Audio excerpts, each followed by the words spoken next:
everyone. Today we shall learn finite and non-finite verbs. Finite verbs कैसे हम इनको पहचानते हैं? तो verb gets change according to tense. Tense के अकॉर्डिंग जिन वर्ब में चेंज होता है उनको फाइनाइट वर्ब कहते हैं. एग्जाम्पल देखते हैं. He goes to market present indefinite का एग्जाम्पल है.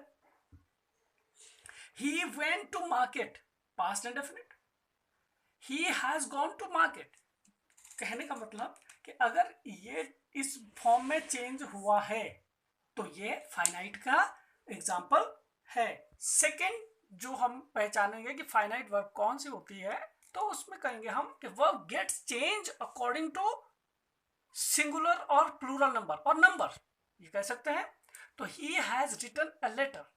तो इन नंबर के अनुसार इसमें कुछ चेंज हुआ है. नंबर के अनुसार हैज और हैव का चेंज इसमें हमको देखने को मिल रहा है कि they have written letters. Third है verb gets change according to person.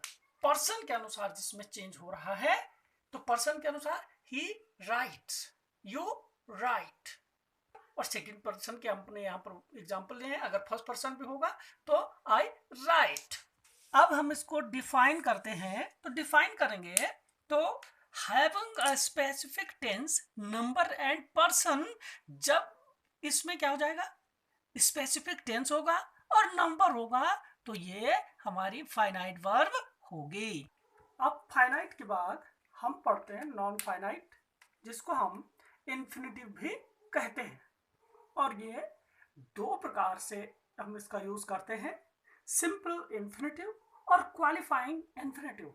बात करते हैं पहले सिंपल इन्फिनिटिव की. सिंपल इन्फिनिटिव को हम कैसे यूज करते हैं?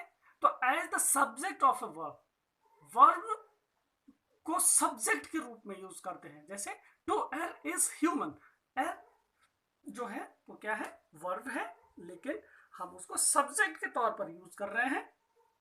To forgive is divine. इसको भी हम किसके रूप में यूज कर रहे हैं? तो सब्जेक्ट के रूप में यूज कर रहे हैं. सेकेंड हम देखेंगे as the object of a verb.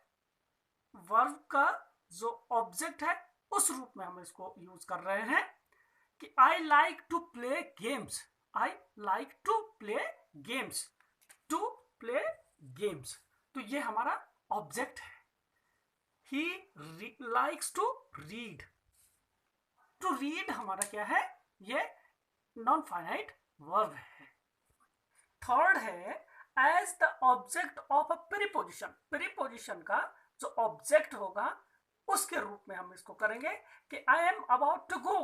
To go तो टू को यहां पर इन्फिनिटिव या नॉन फाइनाइट फॉर्म है वर्ब की. दूसरा है the patient is about to die. To die तो ये हमारा क्या है, नॉन फाइनाइट वर्ब है. After interrogative pronouns. चौथा है after interrogative pronouns and adverbs.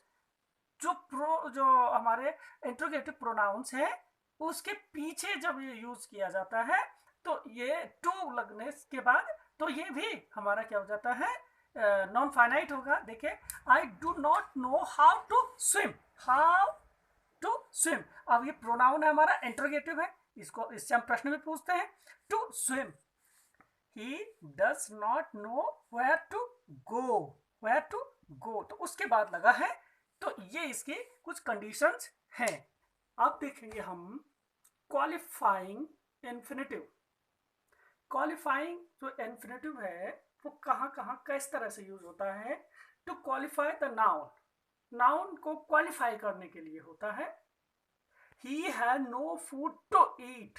तो नाउन, फूड क्या है, नाउन है, उसको क्वालिफाई कर रहा है to eat. This is not the time to weep. Time और ये उसको बता रहा है, क्वालिफाई कर रहा है नाउन को. Second to qualify the adjective. Adjective को क्वालिफाई करने के लिए the rose is sweet to smell. जानते हैं कि स्वीट ये एडजेक्टिव है, इसको क्वालिफाई कर रहा है to smell. fruits are good to eat. Good adjective और to eat ये किसको क्वालिफाई कर रहा है? गुड को क्वालिफाई कर रहा है, टू ईट। थर्ड है टू मॉडिफाई अ वर्ब, जो मॉडिफाई करता है वर्ब को, ठीक है, कैसे? वी ईट टू लिव, हम खाना खाते हैं तो काय के लिए? जीने के लिए, यानी कि उद्देश्य, उद्देश्य को बता रहा है। जो टू लिव है वो उद्देश्य को बता रहा है। She wept to see the mishap, तो किसको बता रहा है? काउस, कारण, कि वह रोती है, वेप्ट वह रोई है, और मिसहैप दुर्घटना को देख करके, यानी कि कारण, दुर्घटना थी तब वो रोई, तो काउस को बता रहा है। He worked hard to get a prize, तो वो रिजल्ट को बता रहा है कि अगर वो वर्क हार्ड करेगा तभी तो प्राइज मिलेगा, यानी कि वो रिजल्ट बता रहा है, काम के रिजल्ट को बता रहा है। आफ्टर टू है लिखा हुआ है। Ram is too tired to work, too tired to work, ये देख लीजिए। तो यहाँ पर जो है ये है नॉन फाइनाइट का क्वालिफाई, क्वालिफाई किसको कर रहा है? टू को। He is too weak to work, तो टू के बाद हमेशा ये नॉन फाइनाइट फॉर्म ही यूज की जाती है। अब अगला है बेयर इन्फिनेटिव। बेयर इन्फिनेटिव यानी कि हमने पहले पढ़े इन्फिनेटिव, सिंपल इन्फिनेटिव और क्वालिफाइंग इन्फिनेटिव, ये बेयर इन्फिनेटिव भी होता है। हमने क्या देखा था कि the word two is often used with infinitive, infinitive से पहले टू का यूज हमने सारे जो एग्जाम्पल देखे उनमें हमने देखा था। लेकिन कुछ वर्ब्स ऐसी होती हैं जिनके साथ हम टू का प्रयोग नहीं करते हैं, है ना? Bid, let, me, need, dare, see, hear, ये ऐसे एग्जाम्पल हैं जिनमें हम टू का प्रयोग नहीं करते हैं। एग्जाम्पल के रूप में अगर हम देखें तो let him sit, I heard him cry, you dare not do it. अब देखेंगे हम थोड़ा इसको समराइज करने का प्रयास करते हैं कि फाइनाइट वर्ब क्या हुई। तो फाइनाइट वर्ब जो नंबर के अकॉर्डिंग, पर्सन के अकॉर्डिंग चेंज हो रही थी, उसको कहते हैं हम फाइनाइट वर्ब।